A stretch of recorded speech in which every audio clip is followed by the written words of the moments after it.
the tax return idea. So let's just do that. Oops. Hey, guys. We're live. Oh, hello. Hello. Hi. There Hey. you go. You just Happy some background. Mondays Mondays with the Mouzons. behind the scenes. Behind the scenes. That's right. That's funny. I don't know why I didn't. Oh, I know why. Because Didn't do the I'm in a intro. different. Yeah, because your finger is so clumsy. No, because I'm in a different brand. I didn't have this brand on. Okay. See. Hmm. I'm in the wrong one. Anyways, But anyway, we're what's up, talking y'all? taxes then. Like you Uh, said, where where we? to spend your tax return. Yeah, because we already talked about that already. So let's just stick with that. Got you. Well, hope everybody's having a great Monday. Yes. Most of you are off from work, right? Mhm. To some degree, I guess. It's a holiday. Yeah. What's it? President's Day? President's Day, right? President's Day. So most people are off from work, off from school. Glad you guys are tapping in with us again. As always, we do this. How do I drop this? Hold on. Up. We do want to support Z's book reads, by the way. But we got to get her to actually do her own thing. Anyway, this is what we're back doing. Again, every How single. about the plan? All right. All right.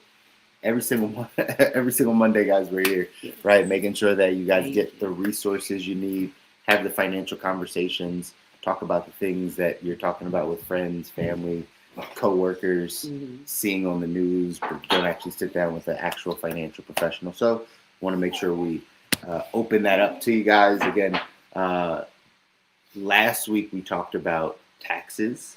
We talked about taxes being your largest lifetime expense. We told you this week we're going to talk a little bit more about taxes, specifically on where to spend your tax return. We get this question a lot, right? So we have questions all the time of like, hey, I'm getting this tax return, or this is how much coming in. Should I pay off all my debt with it? Should I buy this car with it? Should I take this vacation with this vacation? Should I pay extra to my mortgage? Right? Like people have once you get a lump sum of money, a lot of times we start having these thoughts of what we want to do with that money. And so we figure we take it just a little bit of time, talk about some of the common things that you can do or not do, I guess, when it comes to your tax returns. Did you have something in mind of like what to not do or what to do with tax return? One of my favorite things to do with a tax return is throw it into an emergency fund and grow your emergency fund. So that's one of my favorite things to do, and what most people need to do, because most people aren't paying attention to funding an emergency fund, or usually say they just don't have enough to fund it quickly enough. So the tax return helps to fund it more quickly than doing monthly savings to it. So that's one of my favorite things. Yeah. So that's always a good thing, right? Boosting up savings is always important. You guys already know that. That's like the healthiest, one of the healthiest things you can do. And you can't skip and be like, oh, I'm gonna put this in my stocks, or I'm gonna try to trade this, or I'm gonna try to, invest this, even in a 401k or whatever. But if your emergency fund isn't fed first and isn't where it needs to be, then that takes priority. Sure. And so and again, that's, like I said, the healthiest thing to do. Yeah. A lot of you, though, if you haven't even had the habit of saving, what's going to happen is if you throw that whole check inside of your emergency fund, you're going to need it in the next 2 months. Yeah. So that's not really saving, right? Not the whole check, right? Right. Well, because if you've never built the habit of saving, it's hard to save a large chunk of it because your habits aren't used to that, right? So being able to you're going to have to dip into that money eventually because that's not really where your habits are. So this is always a good conversation to have when it comes to any lump sum money. Here's kind of, if we are giving blanket or general financial advice or information on it. If you get a lump sum of money, guys, you always want to kind of make sure that your entire foundation gets a piece of it, or it's kind of what I call shored up a little bit, right? So basic parts of your foundation: your cash flow, your short-term savings, your debt, and then like your long-term investments, right? Those types of things. And so if you get a lump sum of money, most times people think about just saying, hey, let me just dump all the money into an emergency fund, or let me just pay all of my debt. Instead, what normally is a good thing is that you can break it up a little bit. So let's say you got a little debt, you got a little savings, you're still kind of check to check, those things. Well, with that tax return, you should take some and save immediately, right? Some of it has to go into your savings. Some of it can go to paying off debt. And yes, some of it can go to spending capital, working capital, right? Things that, like, again, if you need a little bit extra cushion in your checking account so you don't have to use your credit card so you can pay off the debt, that's important. So, but being able to split it up, it could be even splits. It could be 1,000, 1,000, 1,000, or you can say, hey, I'm prioritizing maybe the debt part. So I'm gonna save 300. I'm gonna put 1,800 towards debt. I'm gonna put another, 500 or whatever in my checking account. Right. But being able to split it up, this is really like an important thing that we kind of like to share, right? Because I don't think people think of it that way all the time. And it creates balance. Yeah.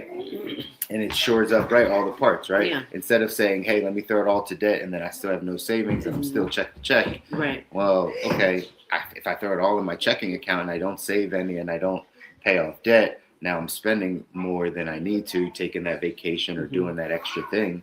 Right. And then you're back in debt. You're back in debt. If I try to save it all, still living check to check, still in debt, I'm going to have to touch the savings. Exactly. So you really want to be able to split it all up. You want to say, hey, I'm going to put a little here, a little here, and a little here.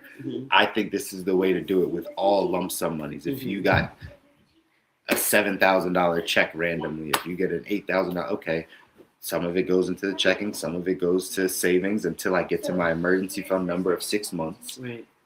And then I pay off debt. If I don't have any debt, that's great. Now I can go short-term savings and I can put some in my long-term. Right. I can go into my retirement account. I can put it in my IUL. I can put it in, right, some, IRA or something. I can start a business with it.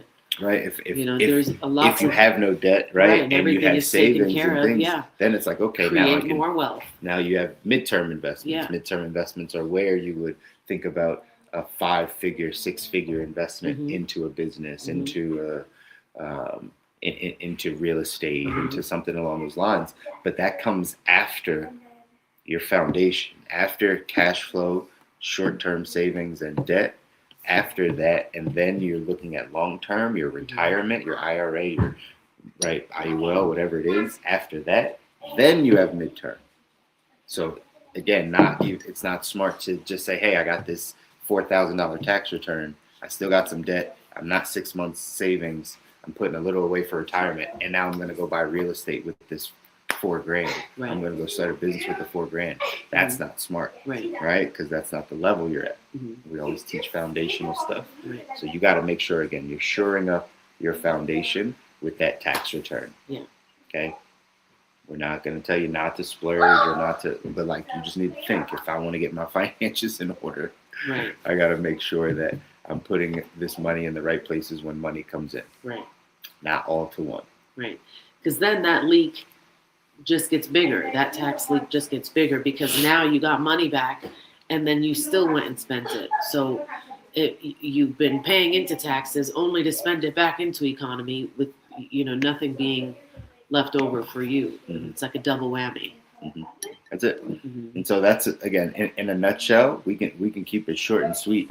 In a nutshell, with that tax return, that's the smartest thing to do. If you're level 1, kind of 101, which we always like to coach at the 101 level, and you might not have all the cushion you need in your checking account because you're check to check, right? Like, you're just waiting, kind of paying the bills every month, and you still need a little cushion there. If you're not at 6 months of your income in a high yield savings account, that means you have room in your short-term savings. If you're in any debt, specifically unsecured debt, credit cards, personal loans, I even throw tax debt in there, right? Like, because I've come across a lot of people recently that have owed a lot of tax debt or haven't filed taxes in 3-4 years, owe $4, $5, $6 to the IRS. That's a form of debt, right? And home and car, right? That can come down the line. We call that secured debt. That's like the final debts you want to pay. But like those other ones, if you're still struggling with those 3 and you get money in, you got to go to planning for those 3. Don't think of what investment.